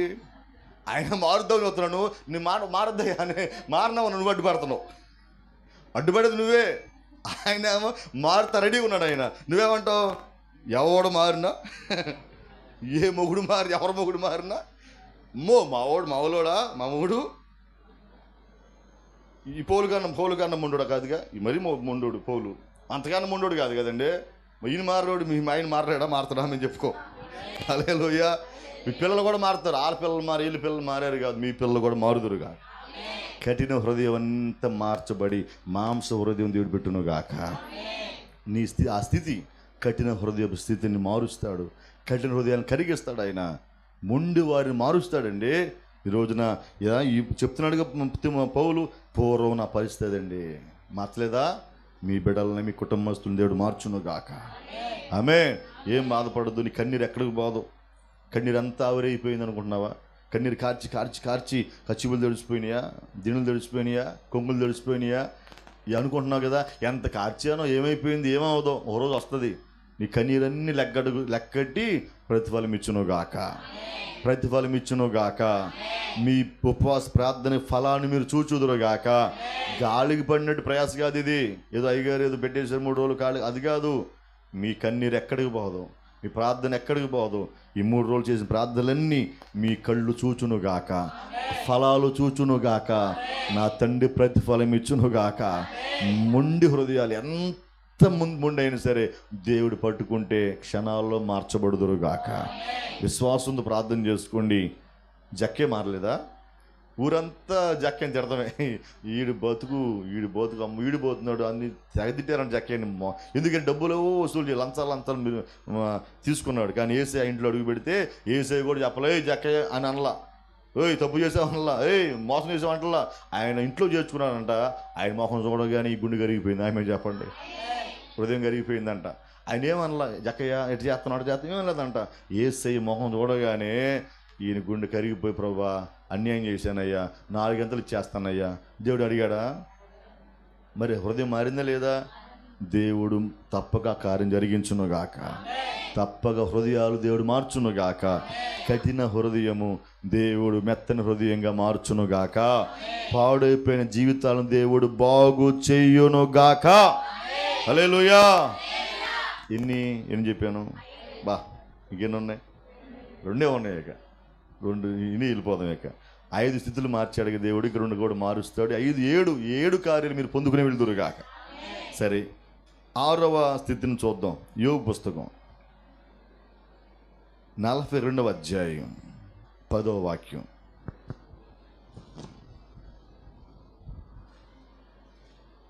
యోబు ఉందా? 42:10 చూడండి ఒకసారి.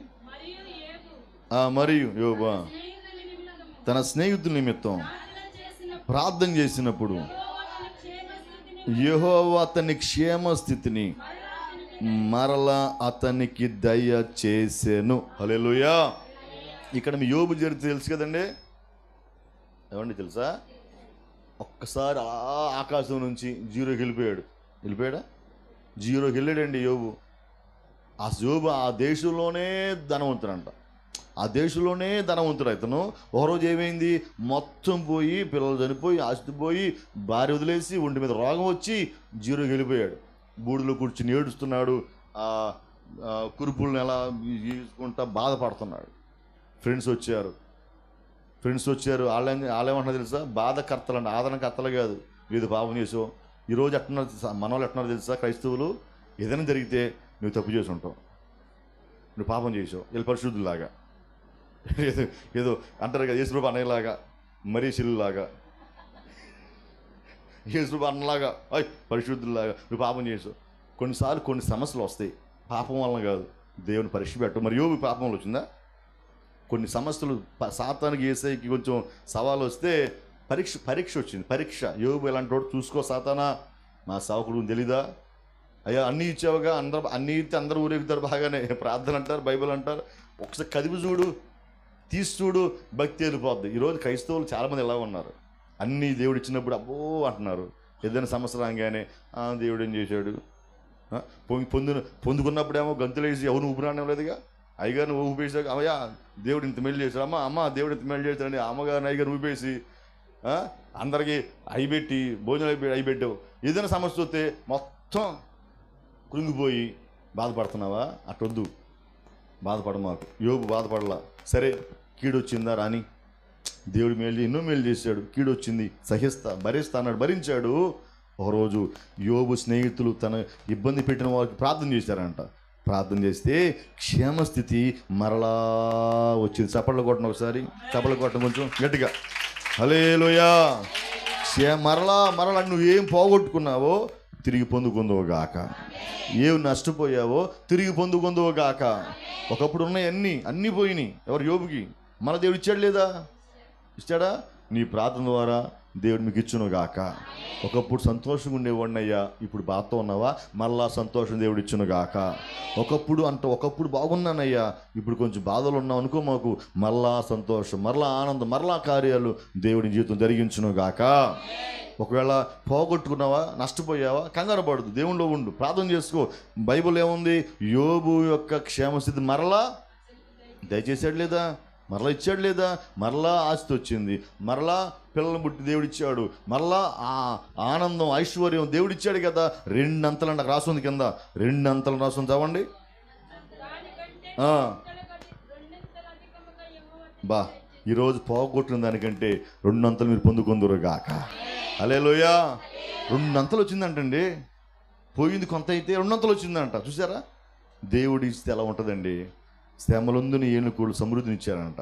ఎన్ని సంవత్సరాలు శ్రమ పడ్డావో అన్ని సంవత్సరాలు దీవెన దేవుడు ఇచ్చునుగాక. హల్లెలూయా. రెండంతలు మేలు అంటండి, రెండంతల ఆశీర్వాదం అంట. ఈ రోజున ఈ ఉపవాస ప్రార్థన ముగింపులు దేవుడు మీకు ఇచ్చునుగాక. ఒకళ్ళు ఏదైతే నష్టపోయావో, అయ్యా నష్టపోయాను, పోగొట్టుకున్నాను అయ్యా అని బాధపడొద్దు. మరలా ఆ స్థితి, క్షేమస్థితి, నువ్వు ఎక్కడైతే పోగొట్టుకున్నావో ఆ స్థితి మరలా దేవుడు ఇచ్చునుగాక. హల్లెలూయా. ఏం చెప్పాను? బా, చివరిదేంటి? ఒక్క మాటతో ముగించుకుందాం. 7వ మాట, 7 అనుభవాలు మీరు పొందుకునే వెళ్దురుగాక. ఇప్పుడు మేక భక్తి అక్కడికి వెళ్ళిపోదాం, మూలవాక్యంలోకి వెళ్ళిపోదాం. దీన్ని ఎక్కడ? 7వ అధ్యాయం కదా. మేక కాదు, మేక అనుకోమంది ఒక చోట. ఓకే, మొదటి అధ్యాయం మొదటి వచనంలో ఆ స్థితి అట్ట ఉంది కదా. 7వ వాక్యంలో 7వ వచనంలో కంటిన్యూ చేయండి దాన్ని. అయినను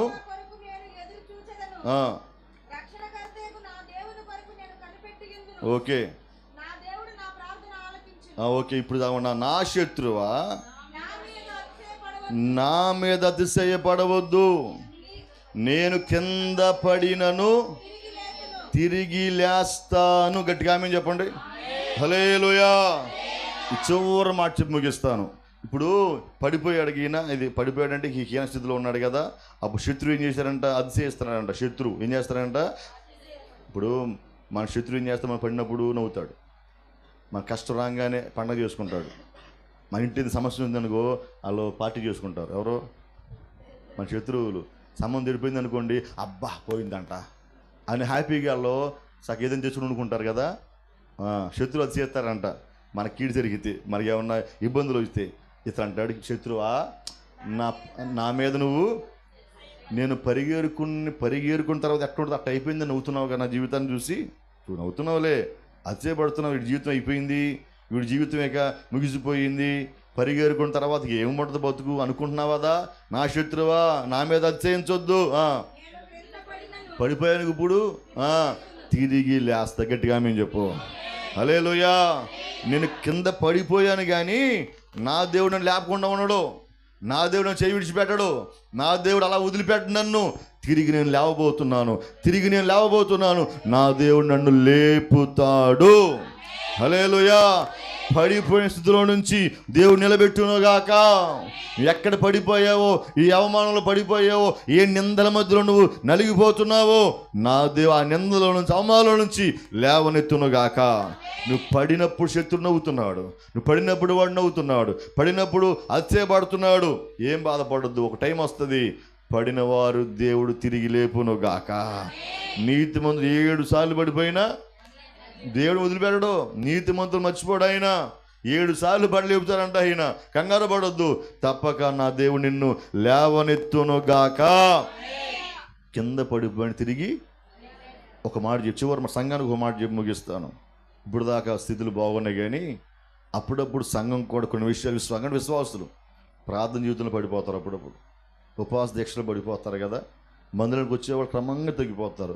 నీ ఆత్మీయ జీవితంలో పడిపోతావు. కొన్నిసార్లు పడిపోయిన వారిని ఉపవాస ప్రార్థన దేవుడు లేపునుగాక. నువ్వు ఎక్కడి నుంచి పడిపోయావు? ఒకప్పుడు బాగా పరిచయం చేసేవాడువా, తెలిసిదనివా, పడిపోయావా? ఒకప్పుడు అందరికంటే ముందు వచ్చి సంతోష దేవ సన్నిధులు ఆరాధించే వ్యక్తిగా ఉండేవాడివి. ఇప్పుడు వెనక పడిపోయావా? కొన్నిసార్లు పడిపోయావు. ఎక్కడ పడిపోయావు నువ్వు?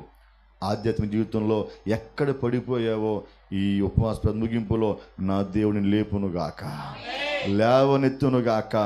మరలా ఉద్యోగం, మరలా వైభవం, మరలా ఆసక్తి, మరలా ప్రార్థన, మరలా పరిచర్య, మరలా ఉపవాస దీక్షలు నా దేవుడు మీ జీవితంలో గ్రహించునుగాక. ఆమేన్. పడిపోయిన వారు నా దేవుడు లేవనెత్తునుగాక. నీ ఆధ్యాత్మిక ఒక్క స్థలావుతుంది చేయి. నీ ప్రార్థన జీవితం ఒకవేళ పడిపోయిందా? ఎందుకో దైవజనులు ప్రేరేపించబడి 3 రోజులు ఉపవాస ప్రార్థన పెట్టారు, మిమ్మల్ని మళ్ళీ సరిచేయడానికి, ఉజ్జీవించడానికి, మళ్ళీ మిమ్మల్ని బలపరచడానికి. ఎక్కడ పోగొట్టుకున్నారో, పడిపోయారో మరలా లేవనెత్తబడడానికి ఈ ఉపవాస ప్రార్థన దైవజనులు పెట్టారు. తప్పక మీరు లేవనెత్తబడుదురుగాక. పడిపోయిన వారు నా దేవుడు లేవనెత్తునుగాక. నీ స్థితి పడిపోయిన స్థితిలో ఉందా?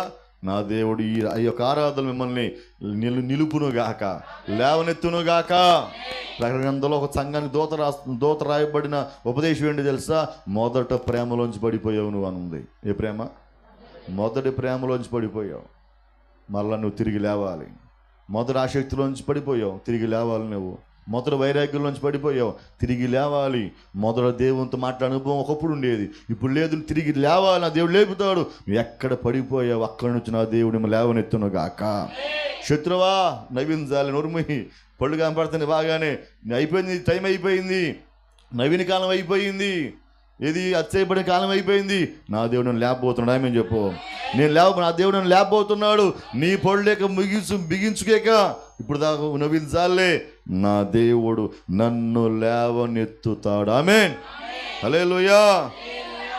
పడిన స్థితిలో నుంచి నా దేవుడు లేవనెత్తుతాడు. 7 స్థితులు మారుస్తాడు ఆయన. 7 రకాల స్థితిగతులు నా దేవుడు మార్చునుగాక. ఆమేన్. ఇప్పుడు చెప్పండి, టక టక టక టక ముగిద్దాం. లేని స్థితిలో నుంచి ఒక్క చేతికర్రతో వెళ్ళినోడు 2 గుంపులు అయ్యాడు. చేతికర్ర చెప్పే వాక్యం అర్థానం కదా. ఏమోనో లేకపోయినా దేవుని పట్టుకోండి అమ్మా. మీ ఏమోనో లేకపోయినా ఆయన మాత్రం వదలమాక, ఆ కర్ర వదలమాకండి, అంటే దేవుని వదలమాకండి. వాక్యం, ప్రార్థన, సహవాస సన్నిధి వదలమాకండి, మందిరం వదలమాకండి. ఆయన పట్టుకోండి. ఏమి లేకపోయినా దేవుడు తప్పక మేము దీవించునుగాక. అన్నీ ఉండి ఆయన ఉద్దేశం అనుకో, ఏమున్నా లేనట్టే. ఏమి లేకపోయినా అన్నాను అనుకోండి, అన్నీ ఉన్న టైం ఏం చెప్పండి. కనుక వదిలిపెట్టమాకండి ఆయన్ని. ఒక్క చేతికారితో వెళ్ళిపోయాడు, ఆశీర్వదించాడు కదా, స్థితిని మార్చాడు కదా. మీ స్థితి నా దేవుడు మార్చునుగాక. 2 35 సంవత్సరాలు బహుకాలం పడిపోయిన స్థితి అంట, రోగంతో. నీ జీవితంలో కొన్ని ఉంటాయి, ఇన్ని సంవత్సరాలు బట్టి అంటున్నావు కదా. బహుకాల స్థితి నా దేవుడు మార్చునుగాక, తీసివేయునుగాక. ఇంతకాలం నుంచి కొన్ని సంవత్సరాలు బట్టి నిన్ను పట్టి పీడిత సమస్యలు విడుదల జరుగునుగాక. ఓకే. 3 ఇక అపాయకరమైన స్థితి. అమ్మో మునిగిపోతా, అయిపోయింది, గెలువుడు వచ్చేసింది, తుఫాను వచ్చేసింది, సముద్రం ఊరి చెలరైపోతా, అమ్మో అనుకుంటున్నావు. నువ్వు మునగో, నా దేవుడిని కాపాడునుగాక. ఏ అలలు నిన్ను ముంచలేవు, ఏ తుఫాను నిన్ను ఆపలేదు. నీ సముద్రాన్ని దేంతో పోల్చారు? సంసారంతో పోల్చారా? సముద్రాన్ని ఎంతో పోల్చారు? సంసారమా? సముద్రాన్ని అయినా ఎదొచ్చంట. అందరినీ సముద్రంలో పడేయండి, సముద్రం అయినా ఎదొచ్చంట. ఏదమనండి. వాళ్ళని చూస్తే భయపడి వచ్చేస్తాడు.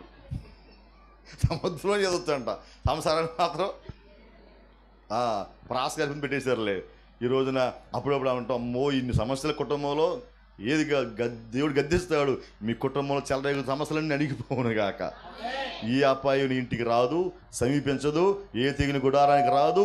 అపాయకరమైన స్థితి నా దేవుడు గద్దించును గాక. ఆమేన్. నిమ్మళమైపోద్ది మీ కుటుంబం, ప్రశాంతంగా ఉంటుంది, గలిబిళ్ళన్నీ తొలగిపోవును గాక. 3 అయిపోయినాయా? 4వదండి, ఘనహీన స్థితిలో దావీదు ఘనమైన రాజుగా దేవుడు మార్చాడు కదా. మీ జీవితంలో ఎన్నిక లేని, నిరాకరించబడిన, కృంగిపోయిన అందరూ అపహాస్యం చేస్తున్న నీ కుటుంబాన్ని దేవుడు ఘనపరచును గాక. నీ బిడ్డ చదువు రాదు, ఇటు మొద్దోడు, ఇటు పెళ్ళి అవ్వదు అన్ని అంటున్నారు కదా. ఏం కంగారు పడమాకండి. నా దేవుడు మిమ్మల్ని మీ బిడ్డల్ని ఘనమైన స్థాయిలో దేవుడు నిలబెట్టును గాక, సీటు వచ్చును గాక. ఏ ప్రయత్నాలు చేస్తున్నావో, ఏ ప్రయత్నాలు ఒకవేళ పిల్లలు చేస్తున్నారో నా దేవుడు తప్ప కార్యం జరిగించును గాక. మరి ఆమె చెప్పండి. అదెన్ని 4 చెప్పి 5వది చెప్పండి. కఠిన హృదయాన్ని దేవుడు మారుస్తాడు.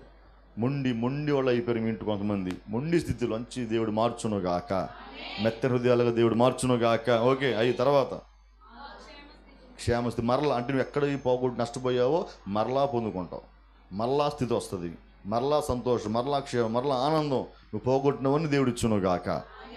7, నువ్వు పడిపోయిన స్థితిలో నుంచి దేవుడు లేవనెత్తును గాక.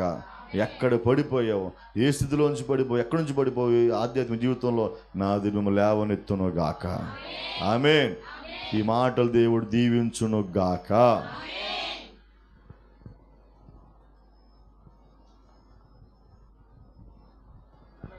అందరూ మోకరించండి.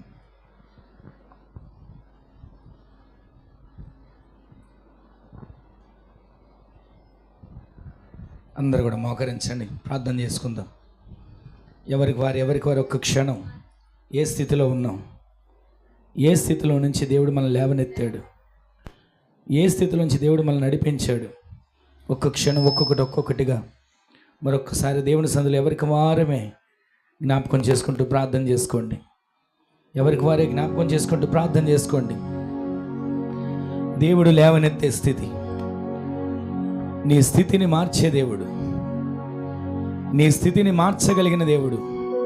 నా స్థితి ఇంతే, నా బ్రతుకింతే, నా పరిస్థితి ఇంతే, ఇక నా జీవితం ఇంతే అని అనుకొని కృంగిపోతున్నావా? ఇక నా బ్రతుకు మారదు, నా పరిస్థితి మారదు, నా జీవితం మారదు అనుకుని నిరాశలో ఉన్నావా? ప్రభు తేటగా మాట్లాడుతూ వచ్చాడు. నీ స్థితిని మార్చగలిగిన దేవుడు నీతో మాట్లాడుతూ వచ్చాడు.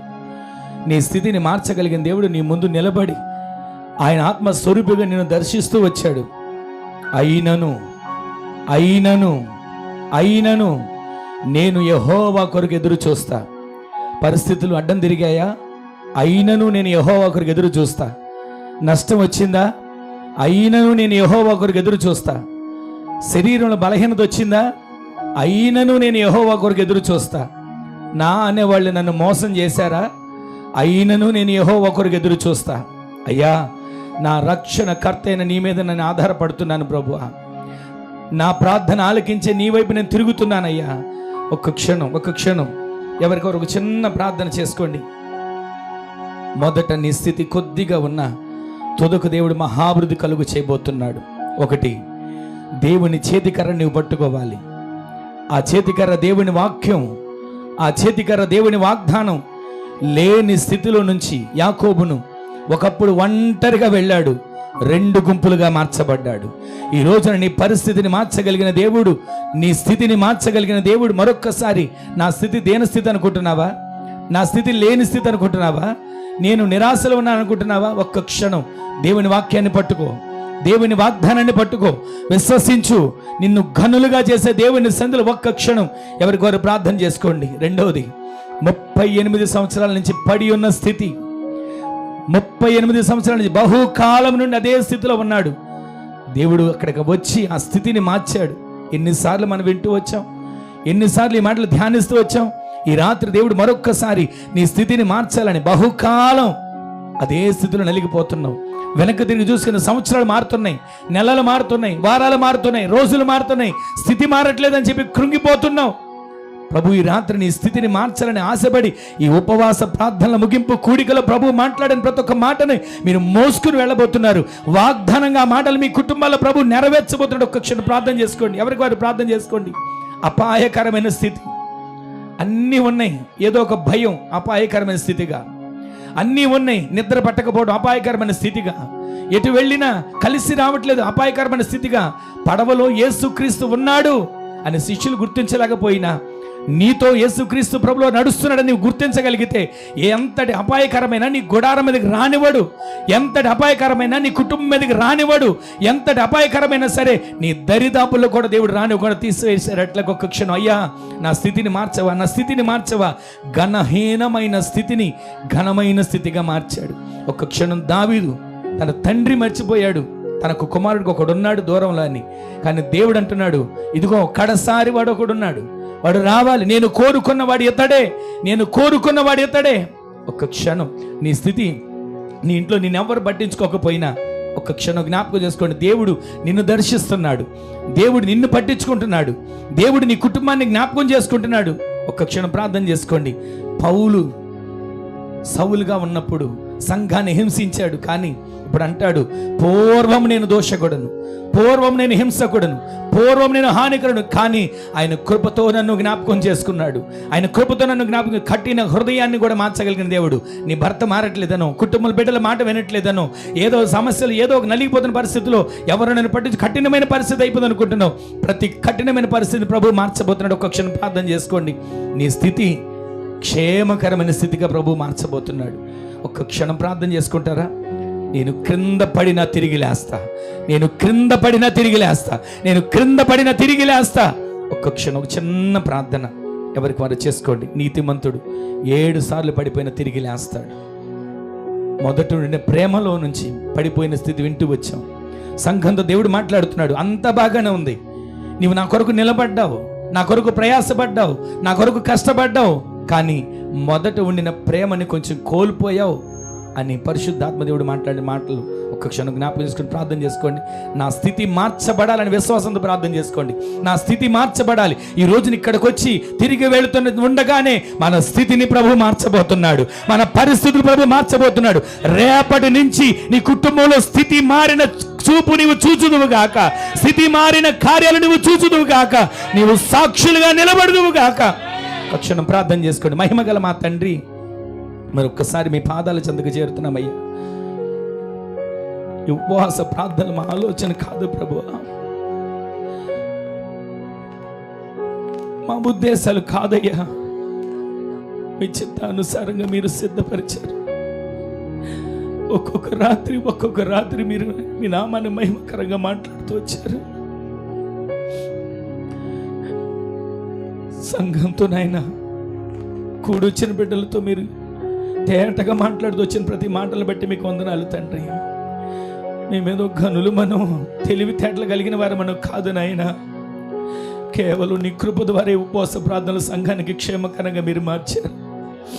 ఈ ఉపవాస ప్రార్థన ద్వారా సంఘం రూపాంతరం చెందాలయ్యా. సంఘంలో ప్రతి ఒక్క బిడ్డలు మార్పు పొందిన బిడ్డలుగా మార్చబడాలి ప్రభు. సంఘంలో ఉన్న ప్రతి ఒక్కరు కూడా నిన్ను ఎరిగి నీలో అంటు కట్టబడి నీతో సాక్షులుగా జీవించేవారిగా మార్చబడాలి ప్రభు. మా స్థితులు మారుస్తానని సెలవిచ్చారు, మా స్థితులు మారుస్తానని సెలవిచ్చారయ్యా. మేము ఏ స్థితిలో ఉన్నామో ఎరిగిన దేవుడు నాయన, ఏ స్థితిలో ఉన్నామో సమస్తాన్ని చూచిన దేవుడు. ఆ స్థితిని అంతటిని కూడా మీరు మార్చినందుకే మీకు వందనాలు చెల్లిస్తున్నాం. కృపతో జ్ఞాపకం చేసుకోండి నాయన. కృప కలిగిన బాహుని చాపండి ప్రభా. ఆత్మ కార్యాలు జరిగించండి. మాట్లాడిన ప్రతి ఒక్క మాట ప్రతి వాని హృదయాలలో నీరు గట్టి ఫలభరితంగా మీరు మార్చండి. విత్తబడిన విత్తనాలు మొలకెత్తాలి ప్రభా.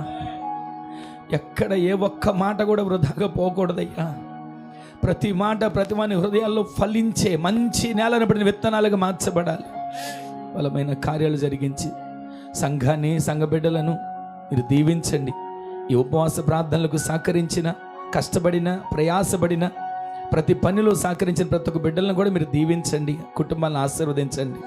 వారు ఖర్చు చేసిన దానికి, కష్టపడిన దానికి మీ ఆకాశపు వాకిళ్ళు విప్పి ప్రతిఫలాలు దయచేయండి అయ్యా. ఈ 3 రాత్రులు నిలబడిన మీద సేవకులను మీరు బలపరిచి వాడుకున్నారు, వారి పరిచయలను దీవించండి. ఇప్పుడు ముఖ్యంగా ఈ రాత్రి ఇంతవరకు కూడా అయ్యా మీ వాక్యాన్ని అందించిన మీ దాసులను, పరిచర్యను, కుటుంబాన్ని దీవించి ఆశీర్వదించి మరింత కృపతో నింపమని మరొక్కసారి అడుగుపెట్టిన ప్రతి ఒక్క బిడ్డలను, కుటుంబాలను, పరిచర్యను మీరు ఆశీర్వదించినందుకు వందనాలు చెల్లిస్తూ ఘనత, మహిమ, ప్రభావాలు మీరు మాత్రమే పొందుకొనమని, అటు ఘనమైన కార్యాలు మీరు చేసినందుకై కృతజ్ఞతలు తెలియజేస్తూ నజరేయుడైన యేసు క్రీస్తు పరిశుద్ధమైన శక్తిగల నామంలో స్తుతించి ప్రార్థించడికి వేడుకొని పొందుకొని ఉన్నాము పరమ తండ్రి. ఆమేన్, ఆమేన్, ఆమేన్. మన తండ్రి అయిన దేవుని యొక్క ప్రేమ, కుమారుడును ప్రభు అయిన యేసు క్రీస్తు ప్రభుల వారి యొక్క కృప, మహాకనికరం, పరిశుద్ధాత్మ దేవుని యొక్క అన్యోన్య సహవాసమైన సన్నిధి ఇప్పుడును ఎల్లప్పుడును మనకును, మనవలే ప్రార్థించే సకల పరిశుద్ధులకును, ఈ దినాన 3 దినాలు అడుగుపెట్టిన బిడ్డలకును, వాక్యం అందించిన దైవజనులకును, దూరాన సమీపని మాటలు విన్న ప్రతి కుటుంబాలకును, ఈ పరిచర్యకును కృపా సమాధానములు సదాకాలం సమృద్ధిగా తోడయుండునుగాక. ఆమేన్. హల్లెలూయా, హల్లెలూయా, హల్లెలూయా.